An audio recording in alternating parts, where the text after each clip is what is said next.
এটি নাটোর সদর উপজেলার দীঘাপতিয়া ফুলতলা বিল। এই বিলের পানি নিষ্কাশনের একমাত্র সরকারি খালটির মুখ বন্ধ করে দিয়েছে প্রভাবশালী মহল। এতে বর্ষার পানি নিষ্কাশন হতে না পেরে সৃষ্টি হয়েছে জলাবদ্ধতা, ডুবে গেছে কৃষকের আবাদ করা ফসল।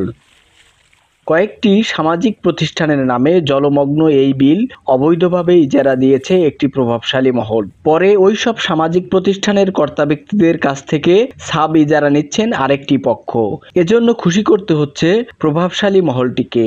ইজারার শর্ত অনুযায়ী বিলে পানি থাকা পর্যন্ত ইজারাদাররা মাছ ধরতে এবং বিক্রি করতে পারবেন। মসজিদ কমিটি থেকে এই উদ্যোগটা নেয় যে ক্যালেন্ডার সংস্কার করে পানিটা নিষ্কাশনের ব্যবস্থা ভালো করে তাহলে আমাদের কৃষকের জন্য একটা সুবিধা হয়। এদিকে সদরের ভাতুরিয়া বিলের সরকারি খালও সামাজিক প্রতিষ্ঠানের নামে অবৈধভাবে ইজারা দিয়েছে প্রভাবশালী মহল। এতে খালের গতিপথ বন্ধ করে মাছ শিকার করছে ইজারাদাররা।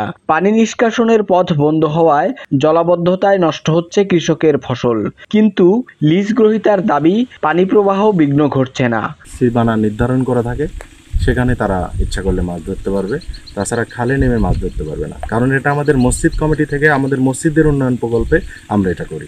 এছাড়া দীঘাপতিয়ার জিয়া খালের কিছু অংশ ভরাট করে আখ চাষ করা হচ্ছে, আবার কিছু অংশে বাঁধ দিয়ে চাষ করা হচ্ছে মাছ। অবিলম্বে এসব বাঁধ ও বানা অপসারণ করে পানি প্রবাহ স্বাভাবিক করার দাবি কৃষকদের। জলাবদ্ধ করে মনে করেন যে আপনার ইকো চাষ করছে, আমাদের জিয়া খালটা অতি শীঘ্র নিষ্কাশন করা হয়। এদিকে সিংড়া উপজেলার শাওল খালও সামাজিক প্রতিষ্ঠানের নামে ইজারা দেওয়া হয়েছে।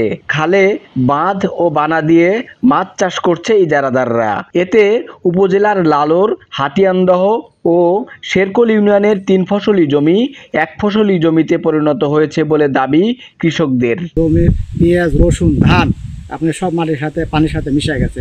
বিল খাল ইজারা দেওয়ার অভিযোগ পেলে তদন্ত করে প্রয়োজনীয় ব্যবস্থা নেওয়া হবে বলে জানিয়েছেন জেলা প্রশাসক। ইজারার যে বিষয়টি বলেছেন, অবৈধভাবে যদি মাছ সংগ্রহ করে থাকে বা এরকম ভাবে কোনো অবৈধ কার্যক্রম হয়ে থাকে, এই ব্যাপারে কোনো কমপ্লেইন আমার কাছে আসলে আমি তদন্ত করব, এটার ব্যবস্থা গ্রহণ করব। ইসাহাক আলী, বৈশাখী সংবাদ, নাটোর।